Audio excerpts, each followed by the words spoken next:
Welcome students, this is Abdul Waheed, आपके mathematics tutor. आज हम स्टार्ट करने जा रहे हैं फर्स्ट ईयर की मैथमेटिक्स चैप्टर नंबर 9 ट्रिग्नोमेट्री का स्टार्ट यहीं से हम करते हैं।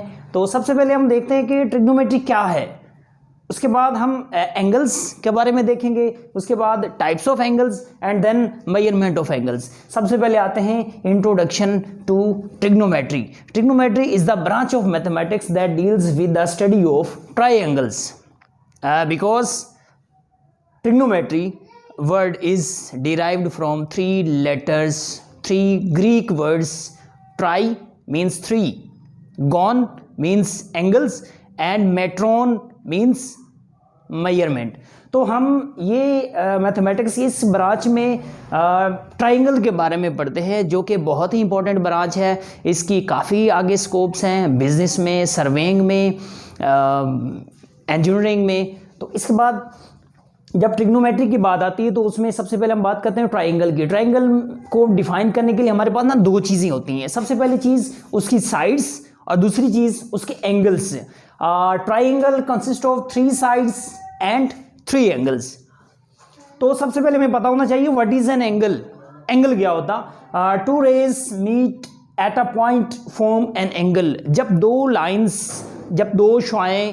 दो लाइंस एक ही पॉइंट पे मिल रही हो तो वो क्या बनाती हैं? एंगल बनाती हैं। तो उसमें देखें, वो जो दोनों साइड्स हैं उसमें एक को हम कहते हैं इनिशियल साइड और सेकंड को हम कहते हैं टर्मिनल साइड। और इसको हम डिनोट किससे करते हैं? हम आमतौर पर इसको थीटा से डिनोट कर देते हैं, या फिर ग्रीक लेटर्स होते हैं अल्फा, बीटा, गैमा, इन लेटर्स। जी बच्चों, तो हम बात कर रहे थे एंगल के बारे में। तो एंगल का मैंने बताया कि इसमें 2 लाइंस मिलती हैं तो वो एंगल बनाती हैं। एक को हम कहते हैं इनिशियल साइड और दूसरी को कहते हैं टर्मिनल साइड। तो इनको हम डिनोट किससे करते हैं, जाहिर किससे करते हैं? वो हम अमूमन थीटा से, या फिर कुछ लेटर्स होते हैं अल्फा, बीटा, गैमा, इनका तो पता ही होगा, तो इनसे हम करते होते हैं। ठीक है, इसके बाद हम करते हैं next types of angles. Angles की टाइप्स क्या होती हैं? तो एंगल्स की ना 2 टाइप्स होती हैं। कौन कौन सी?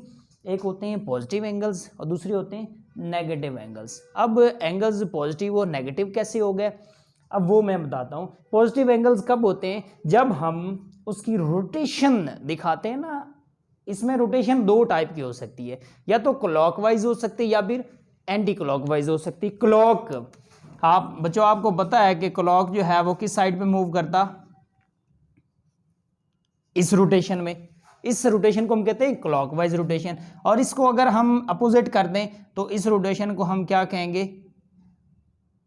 ये रोटेशन अगर हम चेंज कर देते हैं तो ये क्या कहलाएगी? Anti clockwise rotation.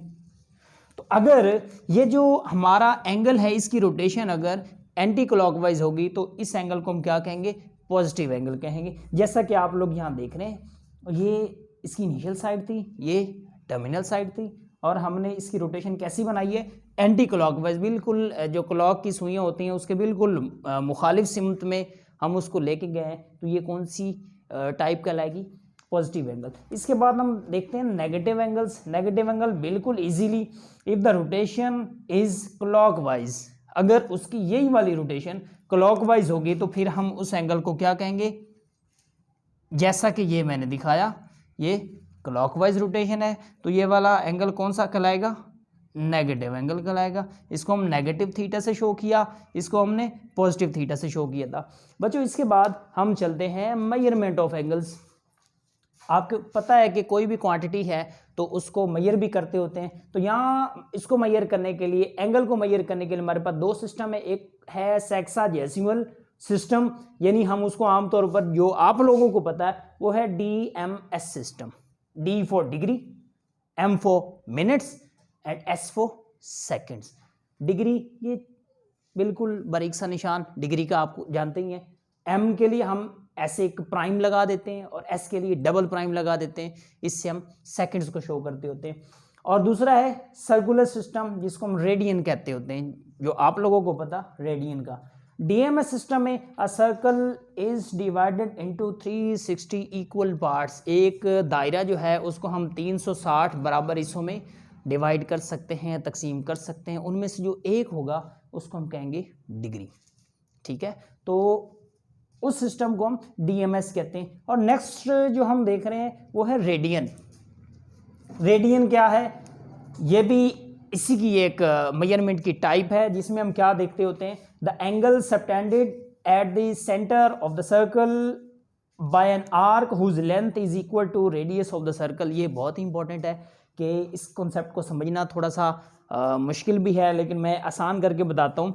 आप एक सर्कल बनाएं, उसका सेंटर लें, उसके 2 रेडियस बना दें, और रेडियस के दरमियान आपने जो आर्क ली है, जो कॉस ली है, उसकी लंबाई उसके रदास के अगर बराबर हो जाए, उसकी लेंथ जो है उसके रेडियस के इक्वल हो जाए, तो फिर उस वक्त जो एंगल बन रहा होगा हम उसको क्या कहेंगे, 1 रेडियन। समझ आ गई बच्चों।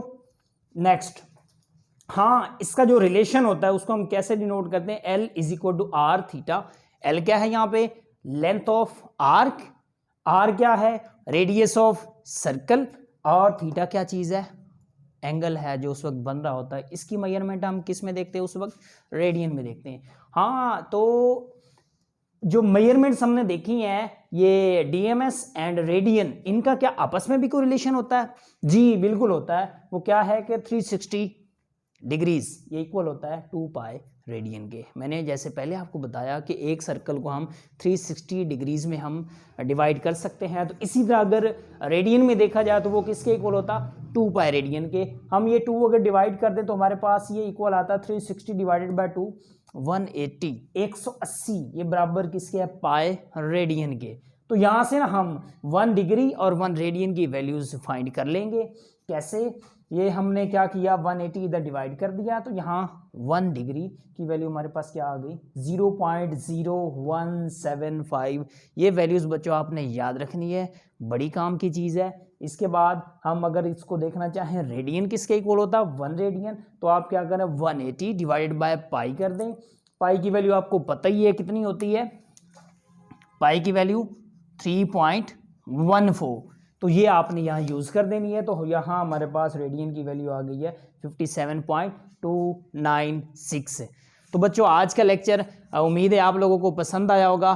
तो आप लोग अब इस चैनल को सब्सक्राइब करें, शेयर करें, और इस लेक्चर के बारे में अगर आपके कोई कमेंट्स हैं तो हमें ज़रूर बताइएगा। कोई इसमें कोई कमी रह गई है तो हमें ज़रूर बताएं। तो बच्चों बहुत शुक्रिया, अपना आपका बहुत ज़्यादा ख्याल रखें। कोविड-19 के हवाले से SOPs पे अमल दरामद करते रहें और वीडियोस देखते रहें, हमारे साथ लॉगिन रहें। बहुत शुक्रिया, अल्लाह हाफिज़।